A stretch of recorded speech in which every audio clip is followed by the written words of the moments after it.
Inorganic Awareness. At a given moment in my apprenticeship, Don Juan revealed to me the complexity of his life situation. He had maintained, to my chagrin and despondency, that he lived in the shack in the state of Sonora, Mexico, because that shack depicted my state of awareness.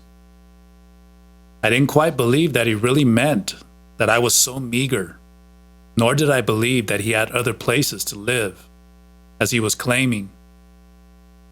It turned out that he was right on both counts.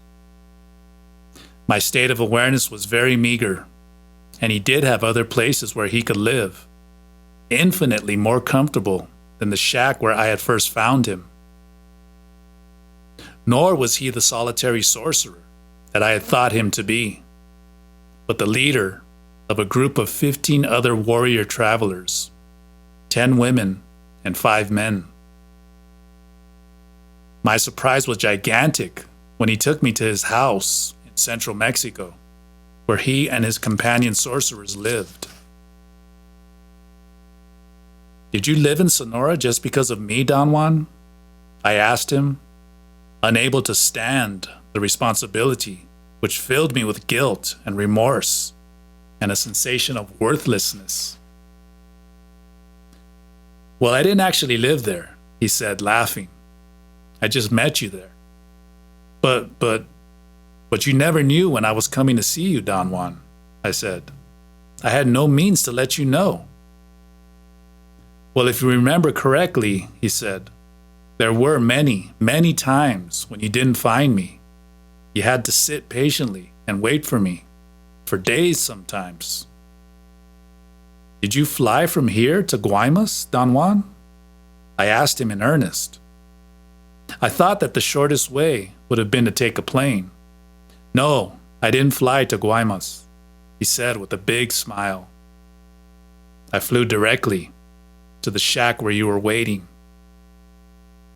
I knew that he was purposely telling me something that my linear mind could not understand or accept.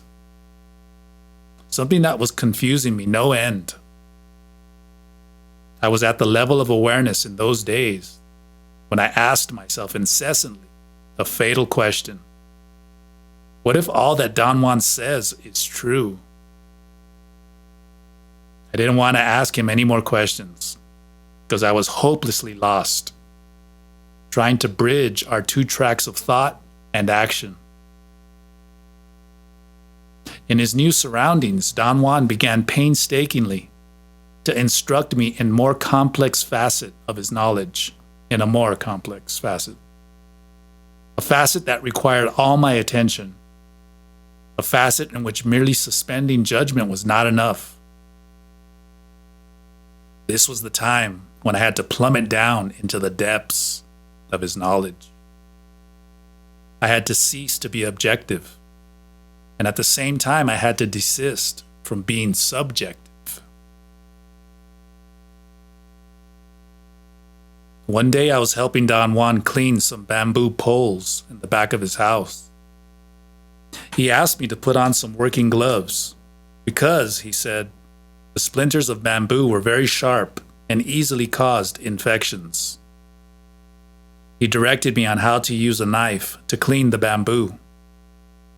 I became very immersed in the work. When Don Juan began to talk to me, I had to stop working in order to pay attention. He told me that I had worked long enough and that we should go into the house. He asked me to sit down in a very comfortable armchair in his spacious, almost empty living room. He gave me some nuts, dried apricots, and slices of cheese, neatly arranged on a plate. I protested that I wanted to finish cleaning the bamboo. I didn't want to eat, but he didn't pay attention to me. He recommended that I nibble slowly and carefully, for I would need a steady supply of food in order to be alert and attentive to what he was going to tell me.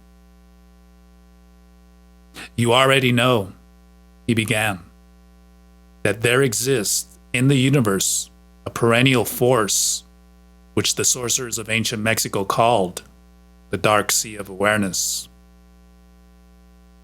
While they were at the maximum of their perceiving power, they saw something that made them shake in their pantaloons, if they were wearing any.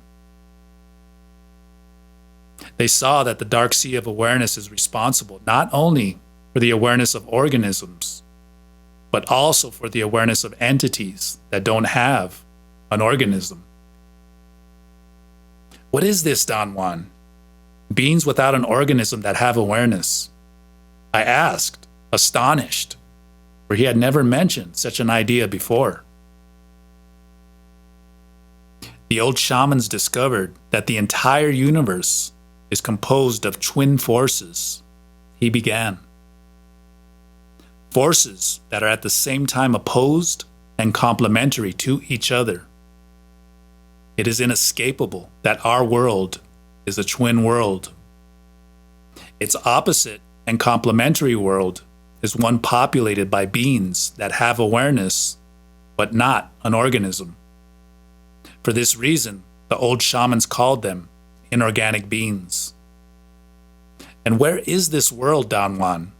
I asked, munching unconsciously on a piece of dried apricot.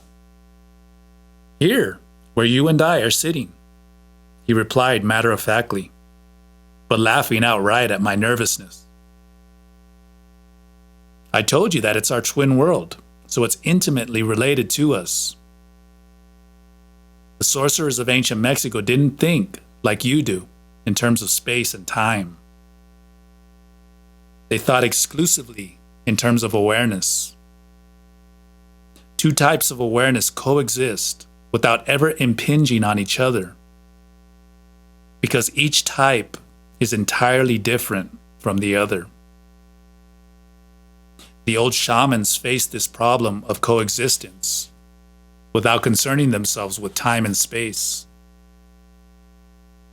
They reasoned that the degree of awareness of organic beings and the degree of awareness of inorganic beings were so different that both could coexist with the most minimal interference.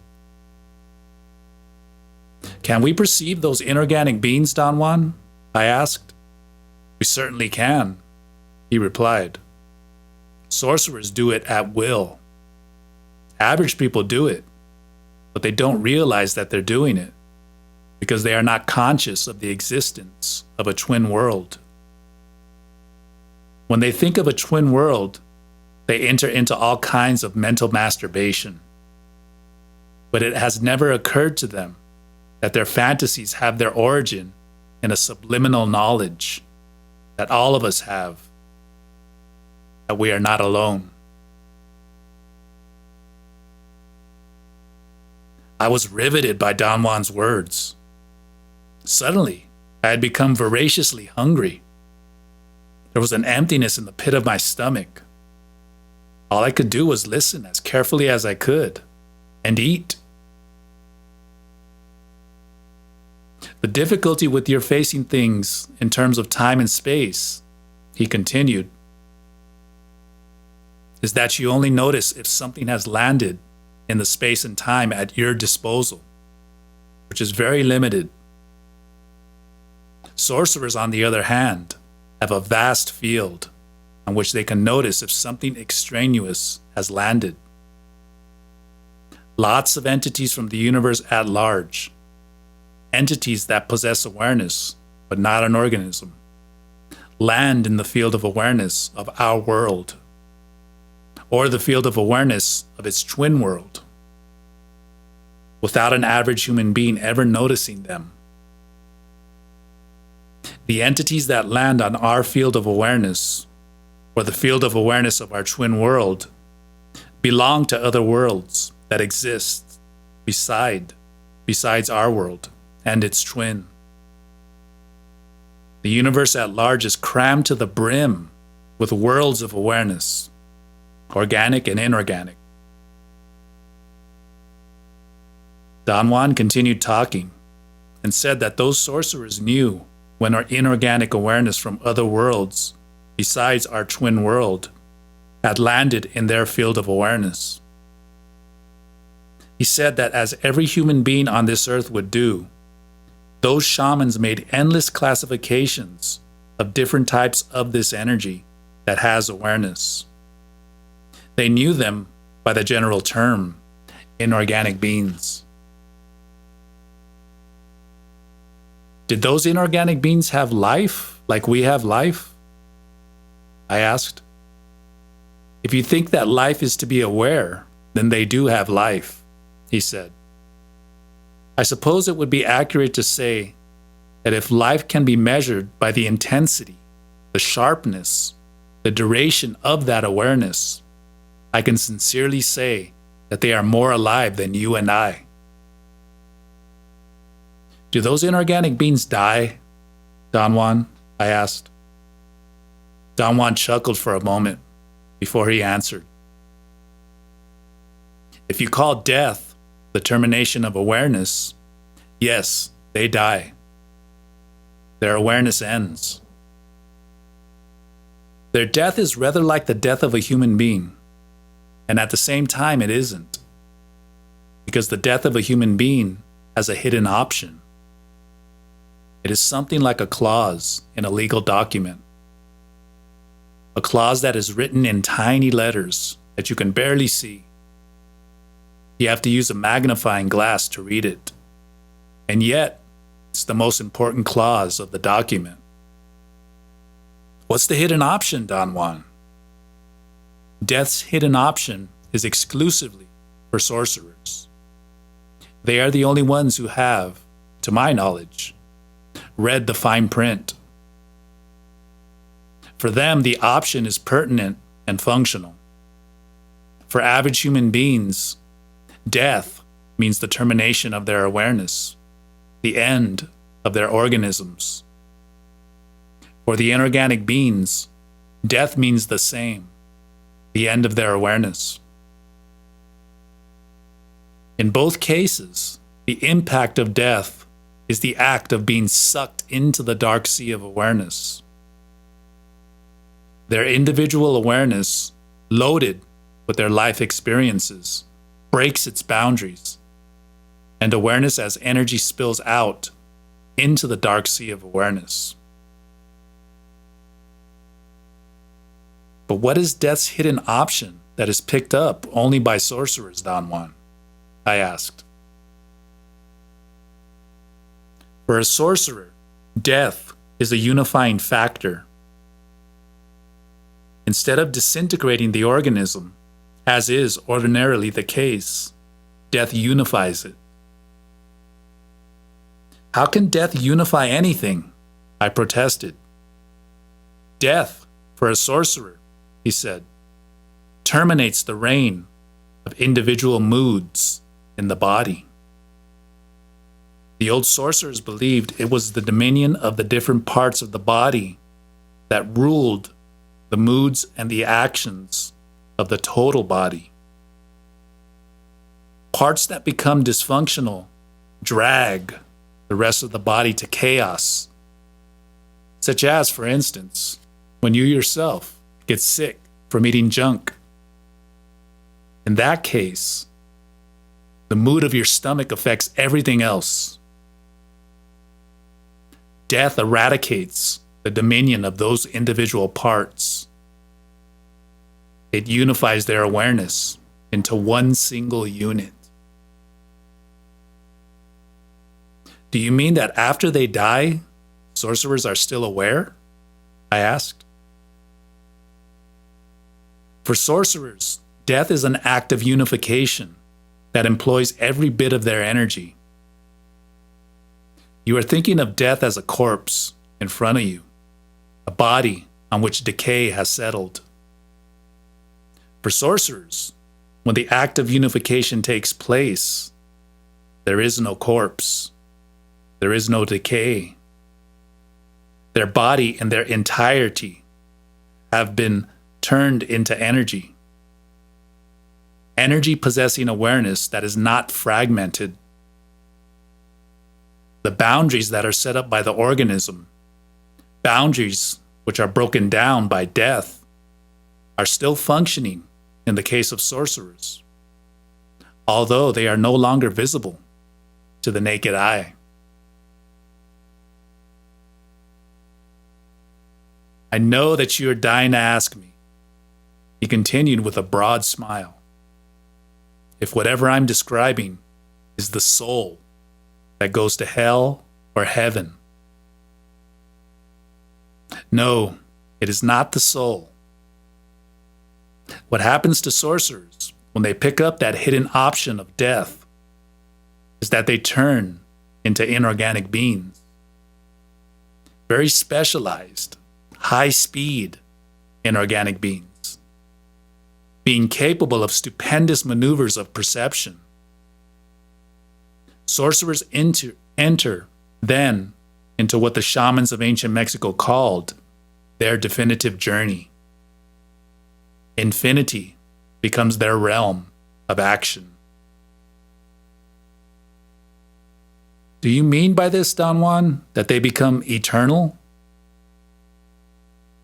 My sobriety as a sorcerer tells me, he said, that their awareness will terminate the way inorganic beings' awareness terminates.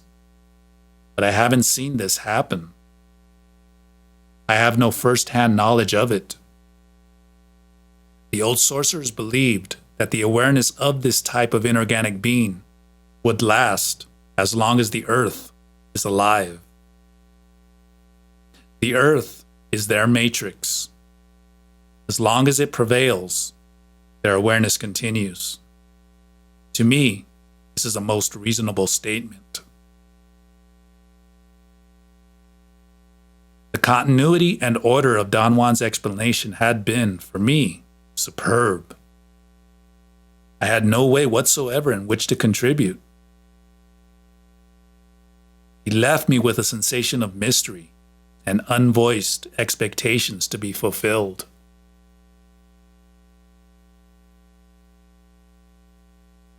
On my next visit to Don Juan, I began my conversation by asking him eagerly a question that was foremost in my mind.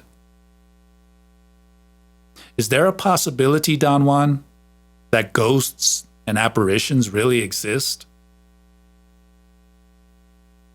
Whatever you may call a ghost or an apparition, he said, when it is scrutinized by a sorcerer, boils down to one issue. It is possible that any of those ghost-like apparitions may be a conglomeration of energy fields that have awareness and which we turn into things we know. If that's the case, then the apparitions have energy. Sorcerers call them energy-generating configurations, or no energy emanates from them, in which case they are phantasmagorical creations, usually of a very strong person, strong in terms of awareness. One story that intrigued me immensely, Don Juan continued, was the story you told me once about your aunt. Do you remember it?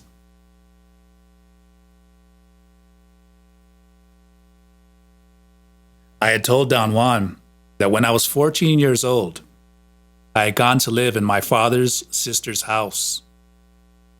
She lived in a gigantic house that had 3 patios with living accommodations in between each of them. Bedrooms, living rooms, etc. The first patio was very austere, cobblestone. They told me that it was a colonial house, and this first patio was where horse-drawn carriages had gone in. The second patio was a beautiful orchid zigzagged by brick lanes of Moorish design and filled with fruit trees. The third patio was covered with flower pots hanging from the eaves of the roof, birds in cages, and a colonial-style fountain in the middle of it with running water, as well as a large area fenced with chicken wire, set aside for my aunt's prized fighting cocks, her predilection in life. My aunt made available to me a whole apartment right in front of the fruit orchard. I thought I was going to have the time of my life there. I could eat all the fruit that I wanted. No one else in the household touched the fruit of any of those trees, for reasons that were never revealed to me. The household was composed of my aunt, a tall, round-faced, chubby lady in her 50s, very jovial, a great raconteur, and full of eccentricities that she hid behind a formal facade and the appearance of a devout Catholicism. There was a butler, a tall, imposing man in his early 40s, who had been a sergeant major in the army and had been lured out of the service to occupy the better paid position of butler bodyguard and all-around man in my aunt's house. His wife, a beautiful young woman, was my aunt's companion, cook, and confidant. The couple also had a daughter, a chubby little girl who looked exactly like my aunt. The likeness was so strong that my aunt had adopted her legally.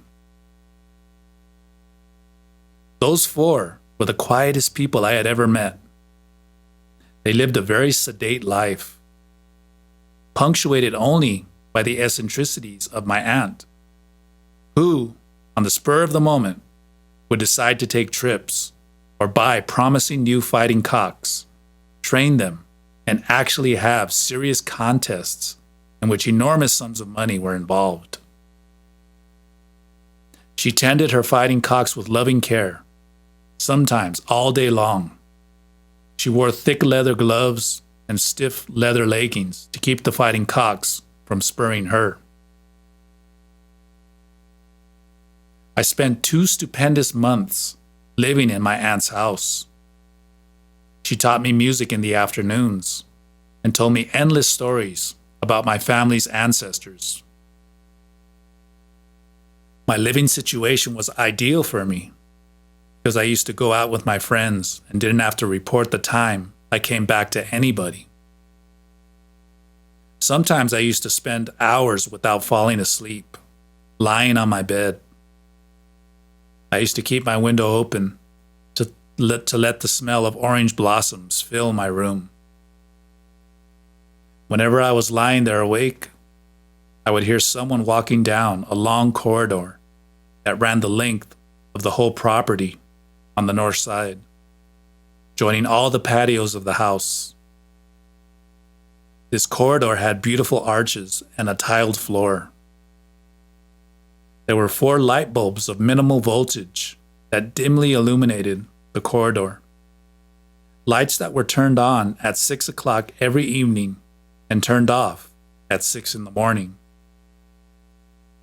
I asked my aunt if anyone walked at night and stopped at my window, because whoever was walking always stopped by my window, turned around, and walked back again toward the main entrance of the house. "Don't trouble yourself with nonsense, dear," my aunt said, smiling. "It's probably my butler, making his rounds. Big deal. Were you frightened?" "No, I was not frightened," I said. "I just got curious because your butler walks up to my room every night. Sometimes his steps wake me up." She discarded my inquiry in a matter-of-fact fashion, saying that the butler had been a military man and was habituated to making his rounds, as a sentry would. I accepted her explanation. One day, I mentioned to the butler that his steps were just too loud and asked if he would make his rounds by my window with a little more care so as to let me sleep. "I don't know what you're talking about," he said in a gruff voice. "My aunt told me that you make your rounds at night," I said. "I never do such a thing," he said, his eyes flaring with disgust. "But who walks by my window then?" "Nobody walks by your window. You're imagining things. Just go back to sleep. Don't go around stirring things up. I'm telling you this for your own good. Nothing could have been worse for me in those years than someone telling me that they were doing something for my own good. That night, as soon as I began to hear the footsteps, I got out of my bed and stood behind the wall that led to the entrance of my apartment. When I calculated that whoever was walking was by my second bulb, I just stuck my head out to look down the corridor. The steps stopped abruptly, but there was no one in sight. The dimly illuminated corridor was deserted. If somebody had been walking there, they wouldn't have had time to hide, because there was no place to hide. There were only bare walls. My fright was so immense that I woke up the whole household, screaming my head off. My aunt and her butler tried to calm me down by telling me that I was imagining all that. But my agitation was so intense that both of them sheepishly confessed, in the end, that something which was unknown to them walked in that house every night.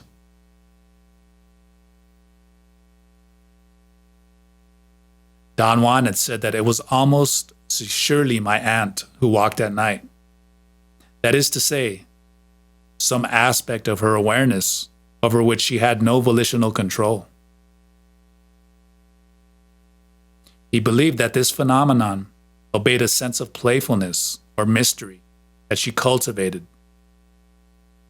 Don Juan was sure that it was not a far-fetched idea that my aunt, at a subliminal level, was not only making all those noises happen, but that she was capable of much more complex manipulations of awareness. Don Juan had also said that to be completely fair, he had to admit the possibility that the steps were the product of inorganic awareness. Don Juan said that the inorganic beings who populated our twin world were considered by the sorcerers of his lineage to be our relatives. Those shamans believed that it was futile to make friends with our family members because the demands levied on us for such friendships were always exorbitant. He said that that type of inorganic being, who are our first cousins, communicate with us incessantly, but that their communication with us is not at the level of conscious awareness.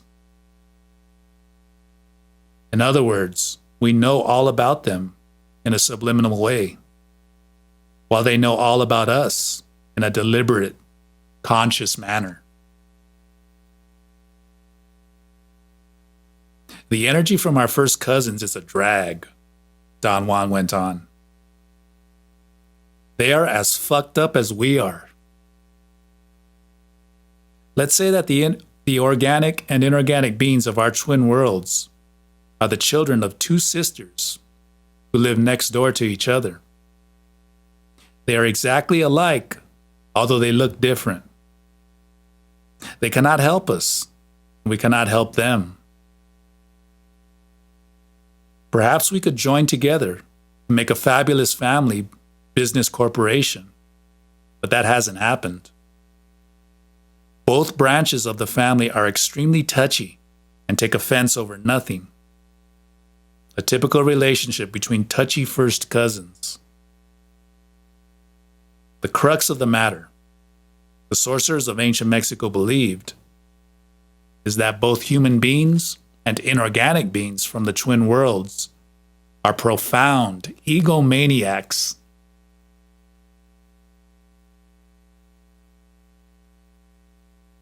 According to Don Juan, another classification that the sorcerers of ancient Mexico made of the inorganic beings was that of scouts or explorers. And by this, they meant inorganic beings that came from the depths of the universe, and which were possessors of awareness infinitely sharper and faster than that of human beings. Don Juan asserted that the old sorcerers had spent generations polishing their classification schemes, and their conclusions were that certain types of inorganic beings from the category of scouts or explorers, because of their vivaciousness, were akin to man. They could make liaisons and establish a symbiotic relation with men. The old sorcerers called these kind of inorganic beings the allies. Don Juan explained that the crucial mistake of those shamans with reference to this type of inorganic being was to attribute human characteristics to that impersonal energy and to believe that they could harness it. They thought of those blocks of energy as their helpers, and they relied on them without comprehending that, being pure energy, they didn't have the power to sustain any effort. I've told you all there is to know about inorganic beings, Don Juan said abruptly. The only way you can put this to the test is by means of direct experience. I didn't ask him what he wanted me to do. A deep fear made my body rattle with nervous spasms that burst like a volcanic eruption from my solar plexus and extended down to the tips of my toes and up to my upper trunk. Today, we will go to look for some inorganic beings, he announced. Don Juan ordered me to sit on my bed and adopt again the position that fostered inner silence.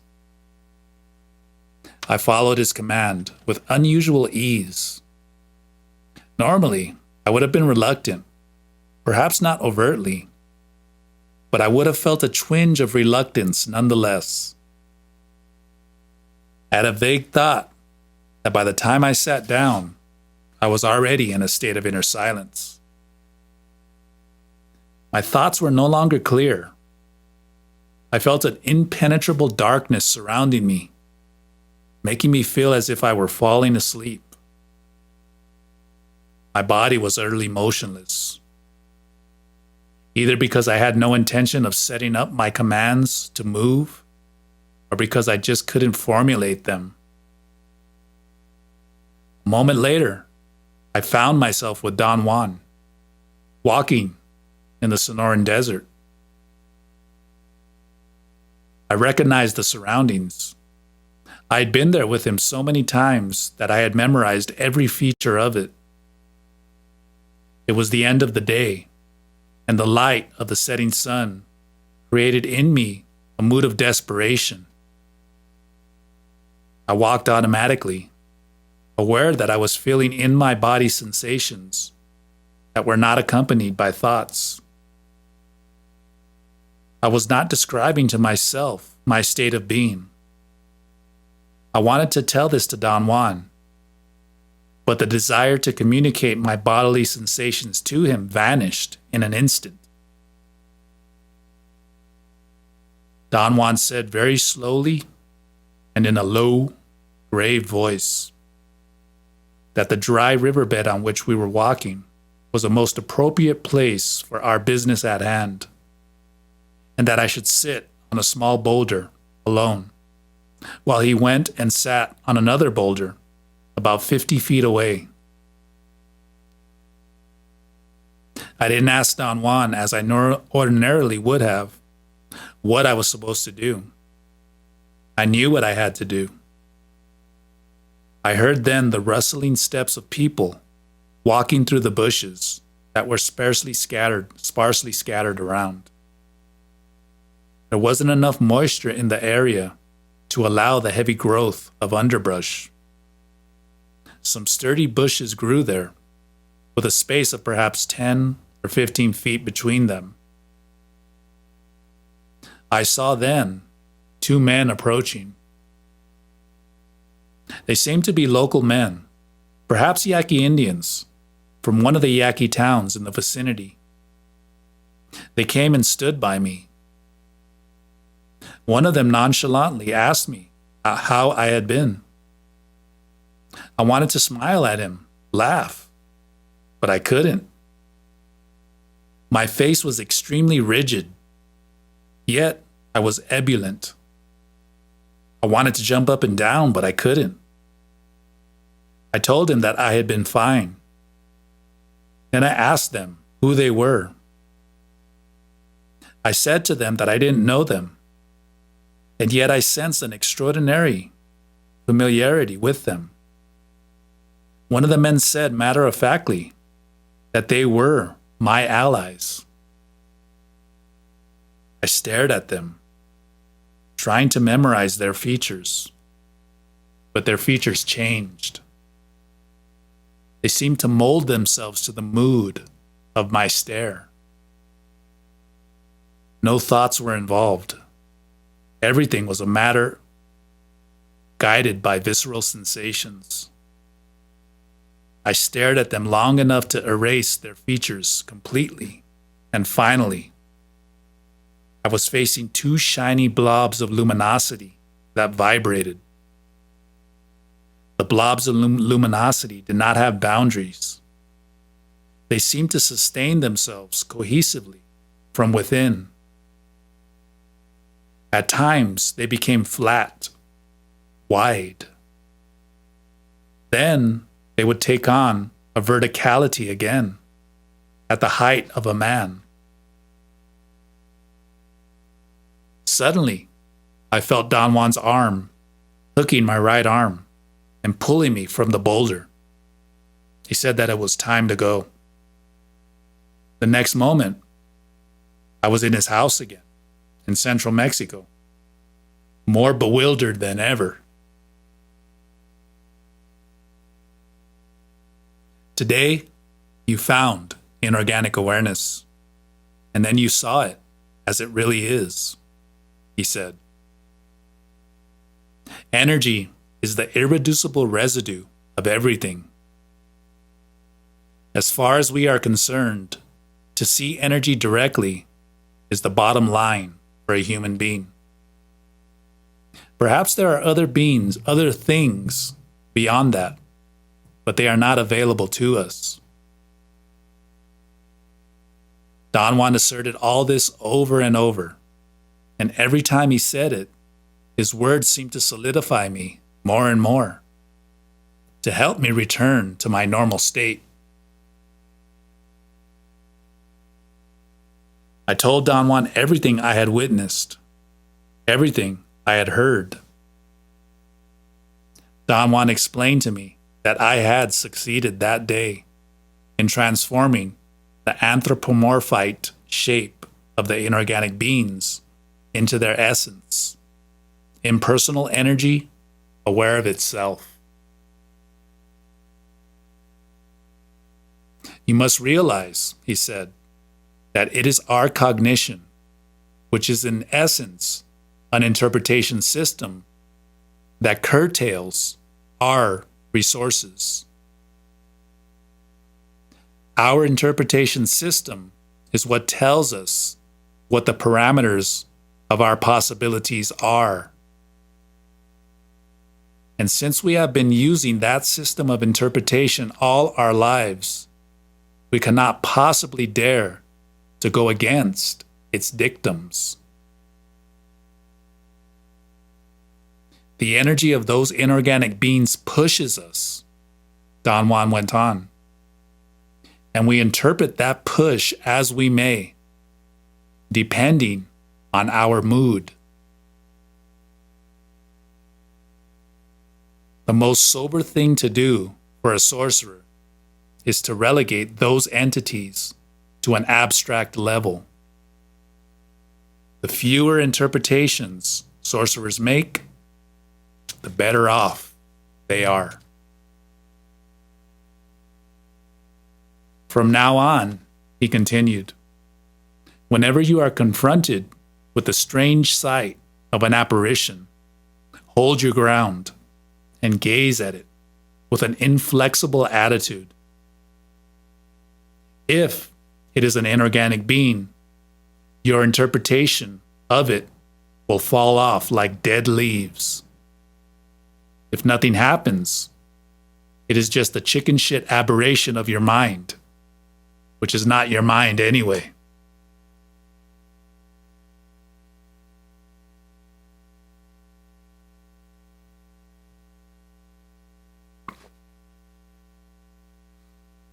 The clear view.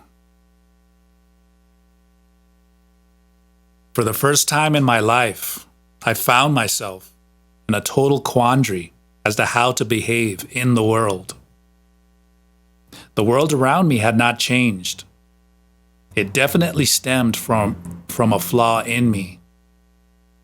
Don Juan's influence and all the activities stemming from his practices, into which he had engaged me so deeply, were taking their toll on me and were causing in me a serious incapacity to deal with my fellow men. I examined my problem and concluded that my flaw was my compulsion to measure everyone using Don Juan as a yardstick. Don Juan was, in my estimate, a being who lived his life professionally in every aspect of the term, meaning that every one of his acts, no matter how insignificant, counted. I was surrounded by people who believed that they were immortal beings, who contradicted themselves every step of the way.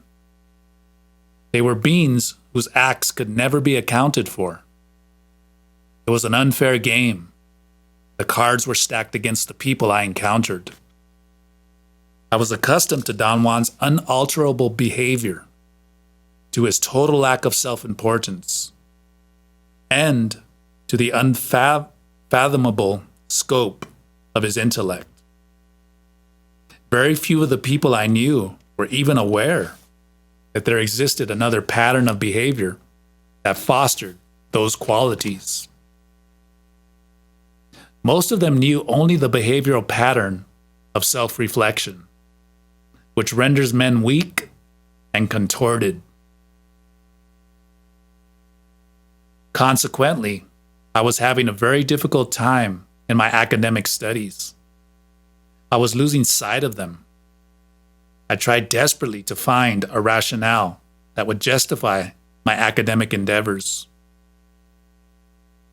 The only thing that came to my aid and gave me a connection, however flimsy, to academia was the recommendation that Don Juan had made to me once, that warrior travelers should have a romance with knowledge, in whatever form knowledge was presented.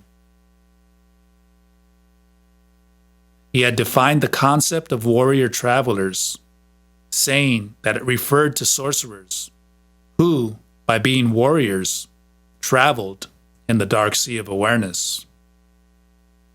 He added that human beings were travelers of the dark sea of awareness, and that this earth was but a station on their journey for extraneous reasons which he didn't care to divulge at the time. The travelers had interrupted their voyage.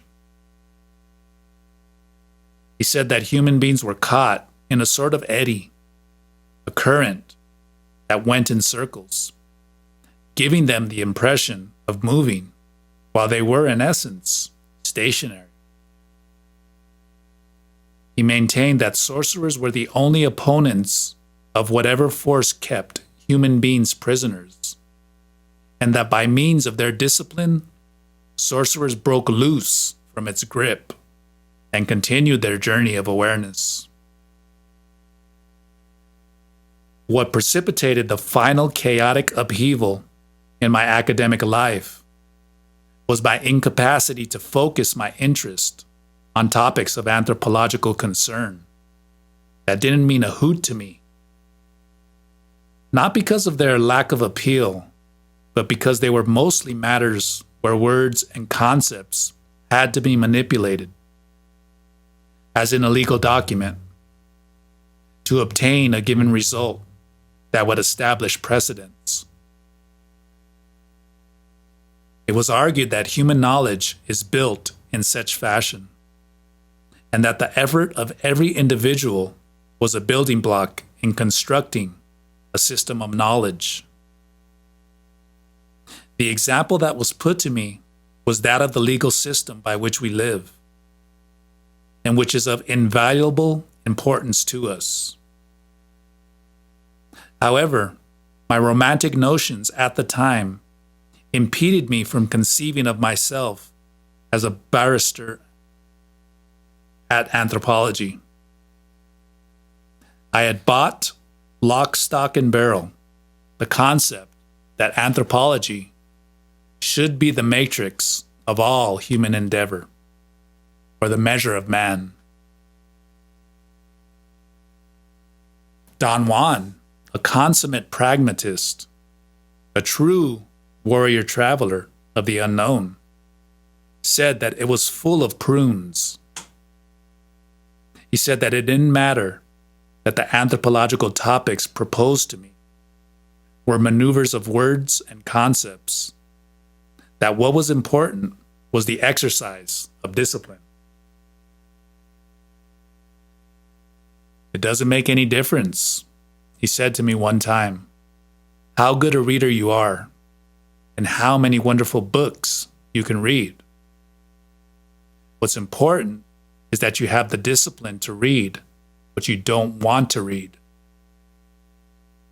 The crux of the sorcerer's exercise of going to school is in what you refuse, not in what you accept.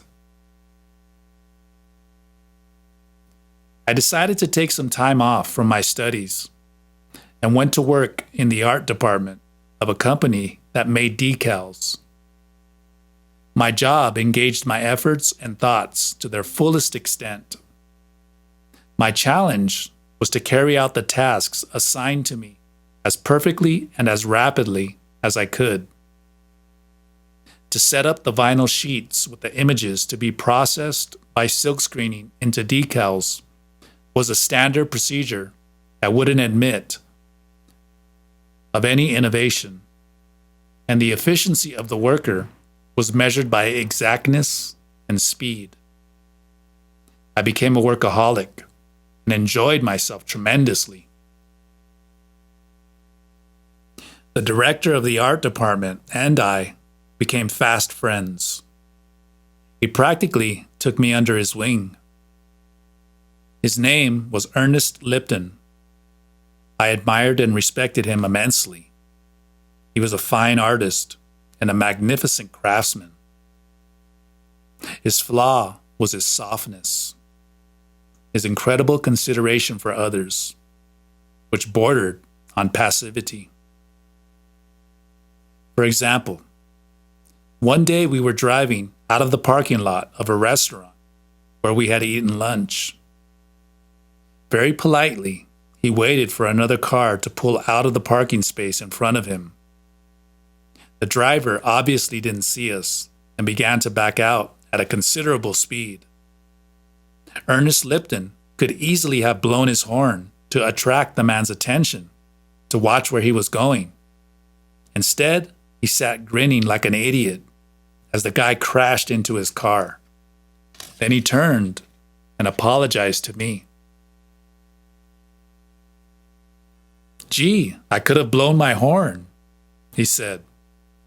"But it's so fucking loud. It embarrasses me." The guy who had backed up into Ernest's car was furious and had to be placated. "Don't worry," Ernest said. "There is no damage to your car. Besides, you only smashed my headlights. I was going to replace them anyway." Another day, in the same restaurant, some Japanese people, clients of the decal company, and his guests for lunch, were talking animatedly to us, asking questions. The waiter came with the food and cleared the table of some of the salad plates, making room, the best way he could, on the narrow table, for the huge hot plates of the entree. One of the Japanese clients needed more space. He pushed his plate forward, The push set Ernest's plate in motion, and it began to slide off the table. Again, Ernest could have warned the man, but he didn't. He sat there grinning until the plate fell in his lap.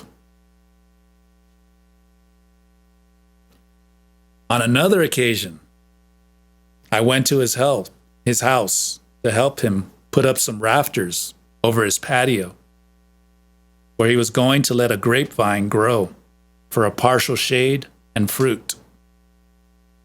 We prearranged the rafters into a huge frame and then lifted one side and bolted it to some beams. Ernest was a tall, very strong man, and using a length of 2x4s as a hoisting device, he lifted the other end for me to fit the bolts into holes that were already drilled into the supporting beams. But before I had a chance to put in the bolts, there was an insistent knock on the door, and Ernest asked me to see who it was while he held the frame of rafters. His wife was at the door with her grocery packages. She engaged me in a lengthy conversation, and I forgot about Ernest. I even helped her to put her groceries away. In the middle of arranging her salary bundles, I remembered that my friend was still holding the frame of rafters, and knowing him, I knew that he would still be at the job, expecting everybody else to have the consideration that he himself had. I rushed desperately to the backyard, and there he was on the ground. He had collapsed from the exhaustion of holding the heavy wooden frame. He looked like a rag doll. We had to call his friends to lend a hand and hoist up the frame of rafters. He couldn't do it anymore. He had to go to bed. He thought for sure that he had a hernia. The classic story about Ernest Lipton was that one day he went hiking for the weekend in the San Bernardino Mountains with some friends. They camped in the mountains for the night while everybody was sleeping. Ernest Lipton went to the bushes, and being such a considerate man, he walked some distance from the camp so as not to bother anybody. He slipped in the darkness and rolled down the side of the mountain. He told his friends afterward that he knew for a fact that he was falling to his death at the bottom of the valley. He was lucky in that he grabbed on to a ledge with the tips of his fingers. He held on to it for hours, searching in the dark with his feet for any support, because his arms were about to give in. He was going to hold on until his death. By extending his legs as wide as he could, he found tiny protuberances in the rock that helped him to hold on. He stayed stuck to the rock, like the decals that he made, until there was enough light for him to realize that he was only a foot from the ground. "Ernest, you could have yelled for help," his friends complained. "Gee, I didn't think there was any use," he replied. "Who could have heard me? I thought I had rolled down at least a mile into the valley. Besides, everyone was asleep." The final blow came for me when Ernest Lipton, who spent 2 hours daily commuting back and forth from his house to the shop, decided to buy an economy car, a Volkswagen Beetle, and began measuring how many miles he got per gallon of gasoline. I was extremely surprised when he announced one morning that he had reached 125 miles per gallon. Being a very exact man, he qualified his statement, saying that most of his driving was not done in the city, but on the freeway. Although at the peak hour of traffic, he had to slow down and accelerate quite often. A week later, he said that he had reached the 250 mile per gallon mark.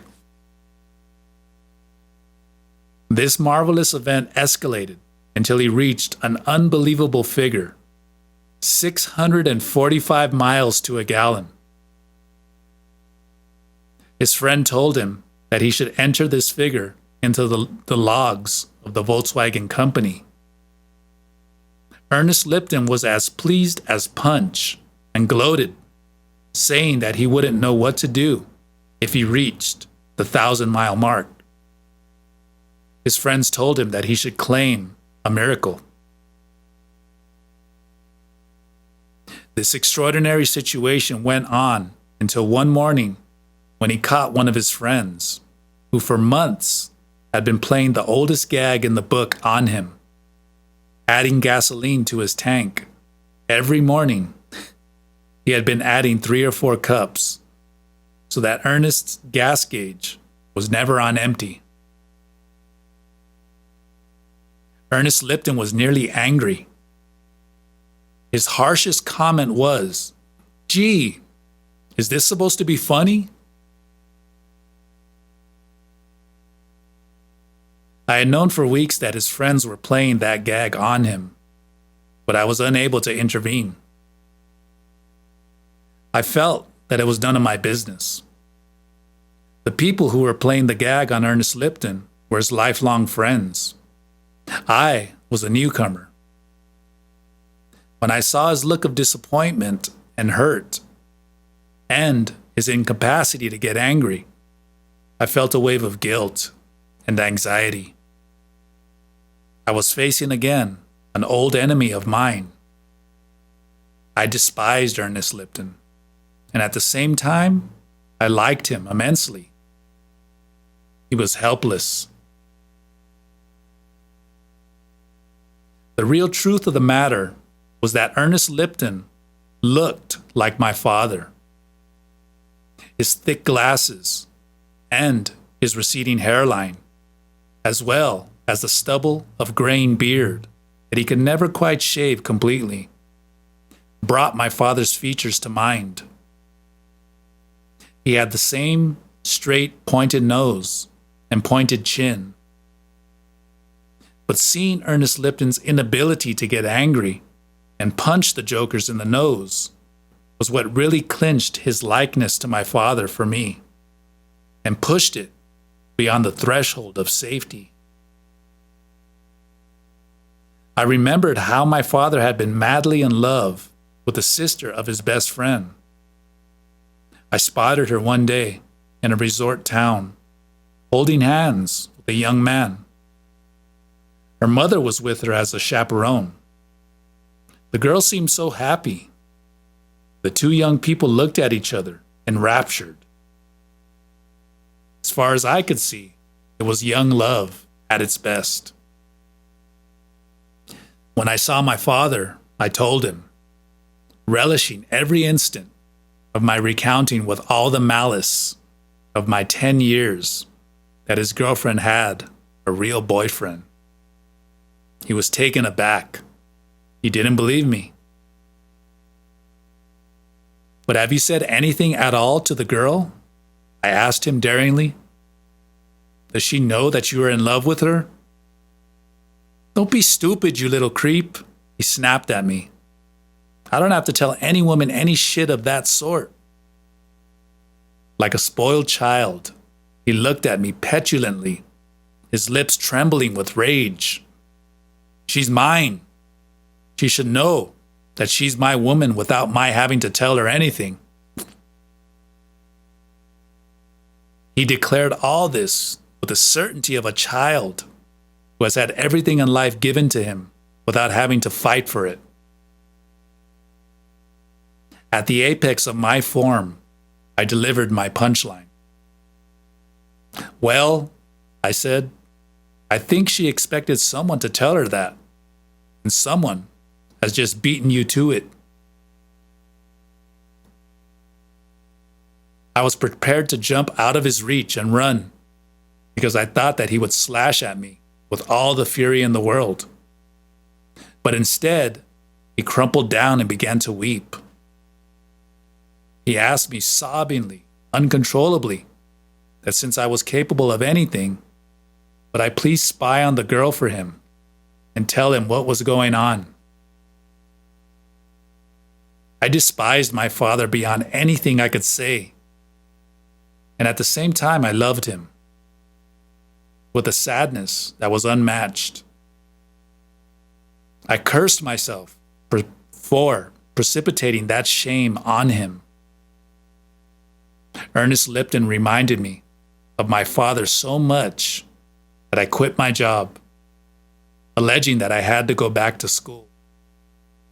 I didn't want to increase the burden that I already carried on my shoulders. I had never forgiven myself for causing my father that anguish. And I had never forgiven him for being so cowardly.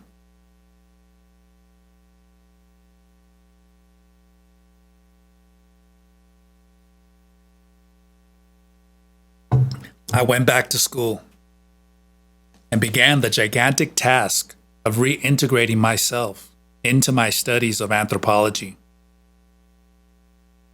What made this reintegration very difficult was the fact that if there was someone I could have worked with ease and delight because of his admirable touch, his daring curiosity, and his willingness to expand his knowledge without getting flustered or defending indefensible points, it was someone outside my department, an archaeologist.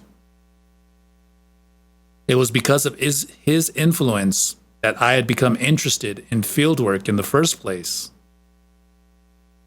Perhaps because of the fact that he actually went into the field, literally to dig out information. His practicality was an oasis of sobriety for me. He was the only one who had encouraged me to go ahead and do fieldwork because I had nothing to lose. Lose it all, and you'll gain it all, he told me once. The soundest advice that I ever got in academia. If I followed Don Juan's advice and worked toward correcting my obsession with self-reflection, I veritably had nothing to lose and everything to gain. But this possibility hadn't been in the cards for me at that time.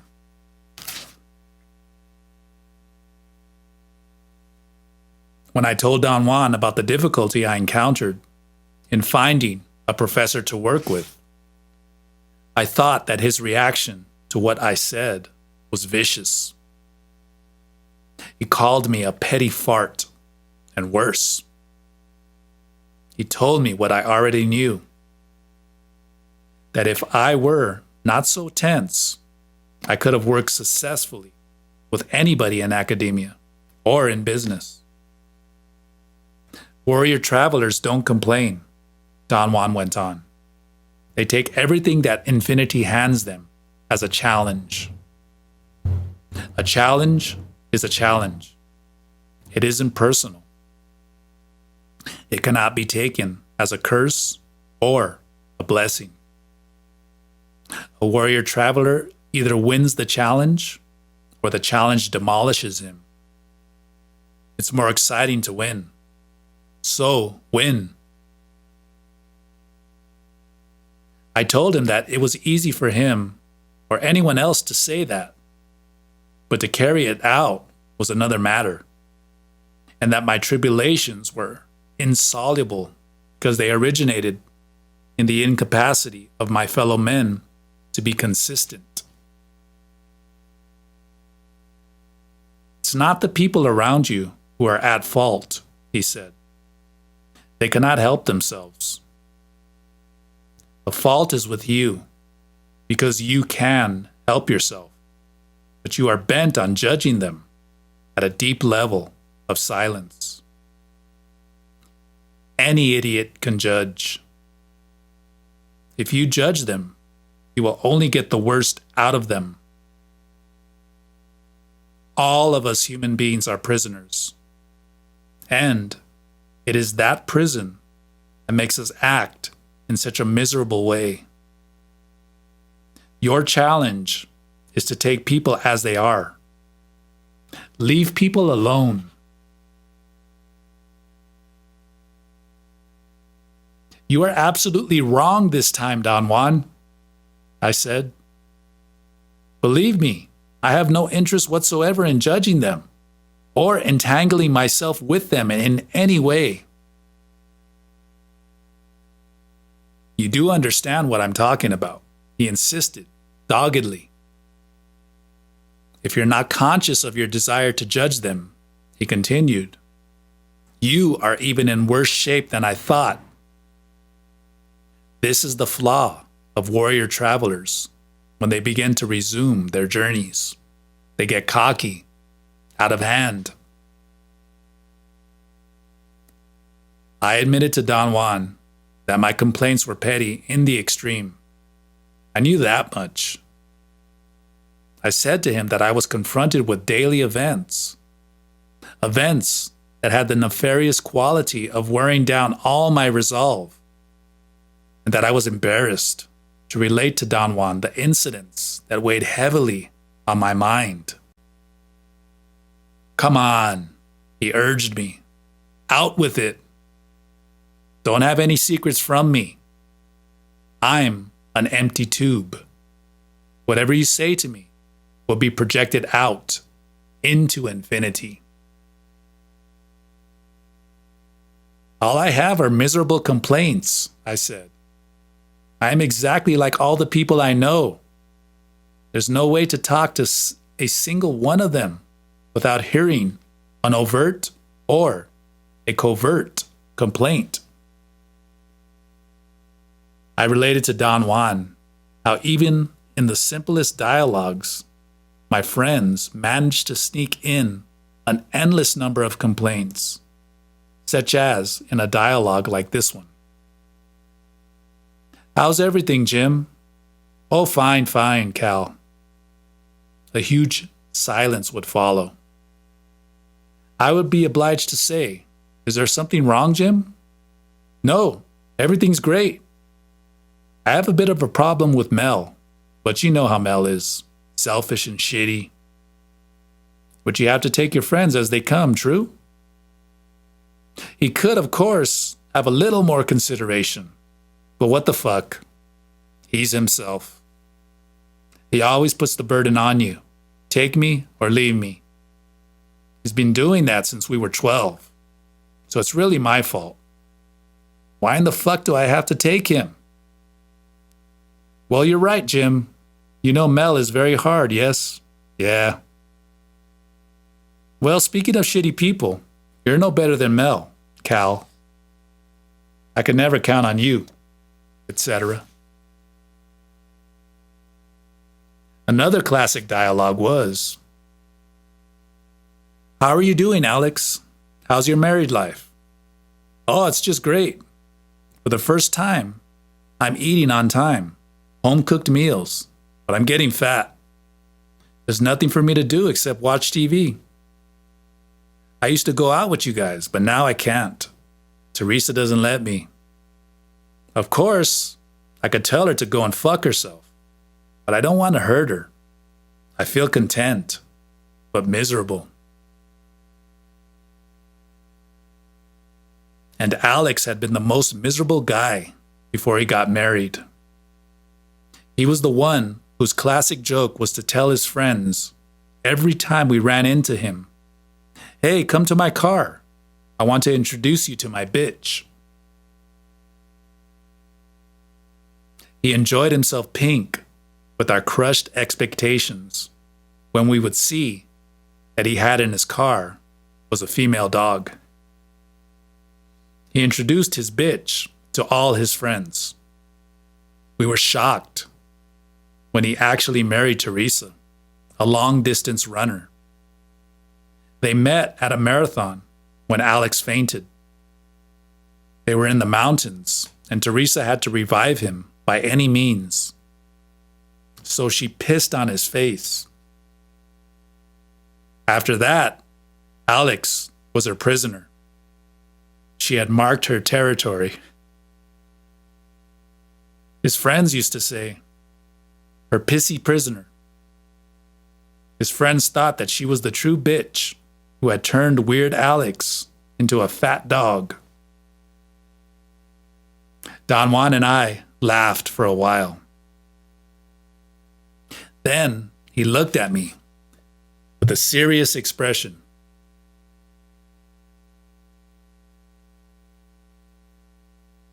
These are the ups and downs of daily living, Don Juan said. You win and you lose, and you don't know when you win or when you lose. This is the price one pays for living under the rule of self-reflection. There is nothing that I can say to you, and there's nothing that you can say to yourself. I could only recommend that you not feel guilty because you're an asshole, but that you strive to end the dominion of self-reflection. Go back to school. Don't give up yet. My interest in remaining in academia was waning considerably. I began to live on automatic pilot. I felt heavy, despondent. However, I noticed that my mind was not involved. I didn't calculate anything or set up any goals or expectations of any sort. My thoughts were not obsessive, but my feelings were. I tried to conceptualize this dichotomy between a quiet mind and turbulent feelings. It was in this frame of mindlessness and overwhelmed feelings that I walked one day from Haynes Hall, where the anthropology department was, to the cafeteria to eat my lunch. I was suddenly accosted by a strange tremor. I thought I was going to faint, and I sat down on some brick steps. I saw yellow spots in front of my eyes. I had the sensation that I was spinning. I was sure that I was going to get sick to my stomach. My vision became blurry, and finally I couldn't see a thing.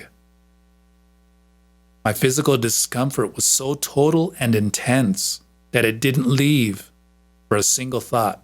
It didn't leave room for a single thought. I had only bodily sensations of fear and anxiety, mixed with elation, and a strange anticipation that I was at the threshold of a gigantic event. They were sensations without the counterpart of thought. At a given moment, I no longer knew whether I was sitting or standing. I was surrounded by the most impenetrable darkness one can imagine. And then I saw energy as it flowed in the universe. I saw a succession of luminous spheres walking toward me or away from me. I saw them one at a time, as Don Juan had always told me, one sees them. I knew they were different individuals because of their differences in size. I examined the details of their structures. Their luminosity and their roundness were made of fibers that seemed to be stuck together. They were thin or thick fibers. Every one of those luminous figures had a thick, shaggy covering. They looked like some strange, luminous, furry animals, or gigantic round insects covered with luminous hair. What was the most shocking thing to me was the realization that I had seen those furry insects all my life. Every occasion on which Don Juan had made me deliberately see them seemed to me at that moment to be like a detour that I had taken with them.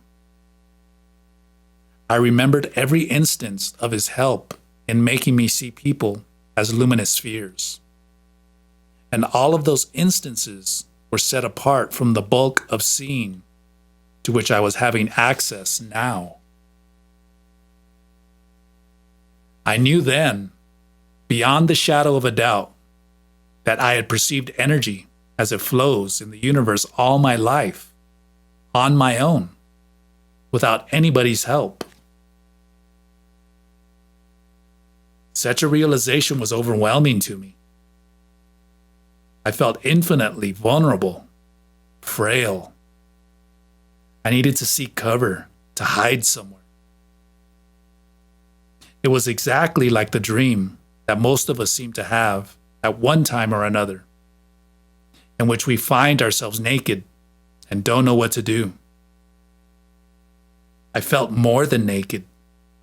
I felt unprotected, weak, and I dreaded returning to my normal state.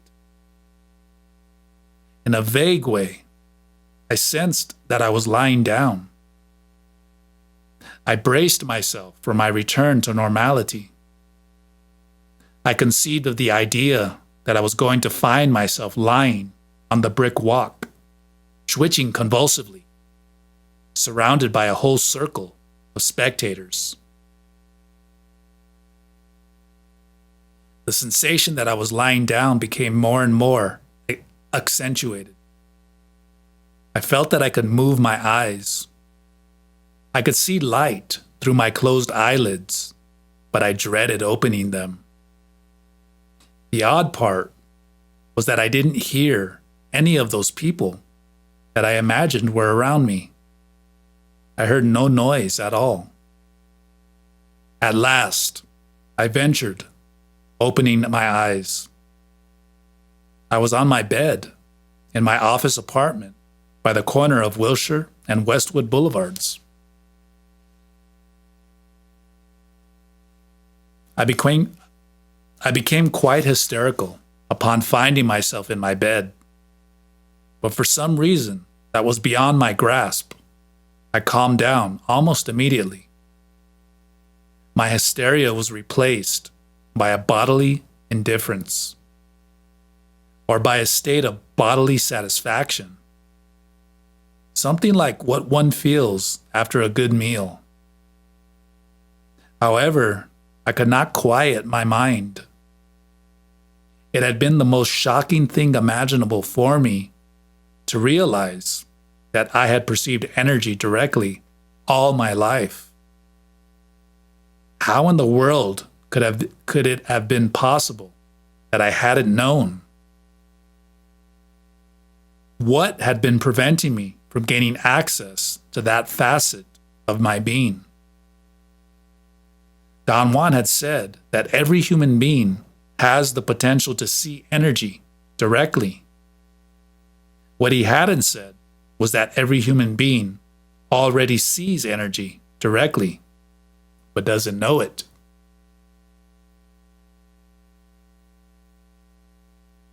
I put that question to a psychiatrist friend.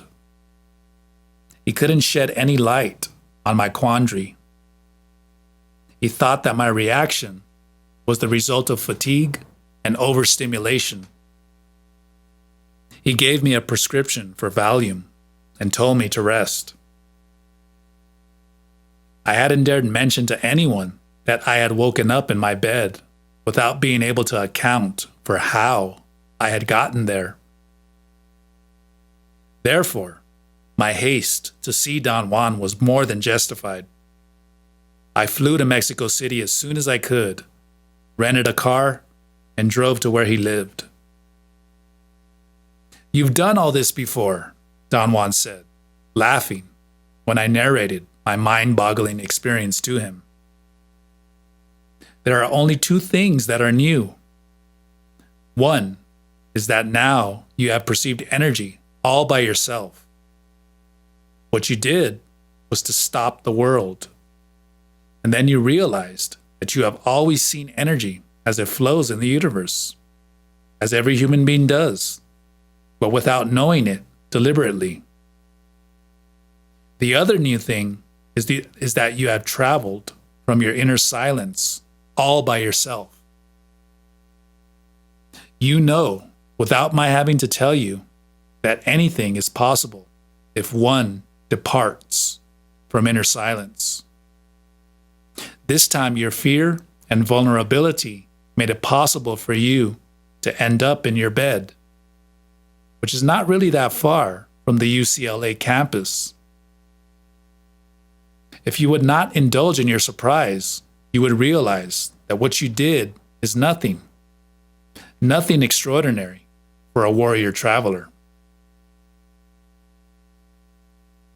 But the issue, which is of the utmost importance, is knowing that you have always perceived energy directly, or your journey from inner silence, but rather a twofold affair. First, you experience something which the sorcerers of ancient Mexico called the clear view, or losing the human form, the time when human pettiness vanishes, as if it had been a patch of fog looming over us, a fog that slowly clears up and dissipates. But under no circumstances must you believe that this is an accomplished fact. The sorcerer's world is not an immutable world like the world of everyday life, where they tell you that once you reach a goal, you remain a winner forever.